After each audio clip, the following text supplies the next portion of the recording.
do think that the foundation of playing sport in authentically connecting, building trust to a team to be able to grow is what I learned in sport, but then what I fine-tuned and developed as a CFO, understanding discipline and governance that then I could apply Mm, to predicting injury. I'm not a scientist. I'm not a biomechanical engineer. I'm not a doctor.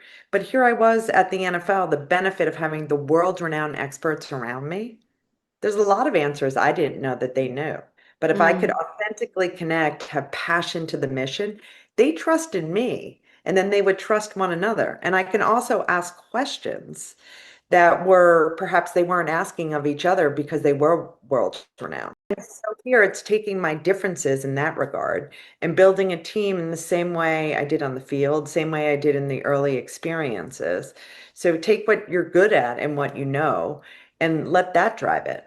Differences can be your greatest strengths. And that's what I feel like I have been able to fine tune, but within different organizations, but then within different cultures and strategies. Mm. When you talk about connecting, I think it's so spot on in the sense that it's all about relationships at the end of the day. But and I think that a lot of people today struggle to build those relationships. So like there, because there's I always say like there's an art to relationship building.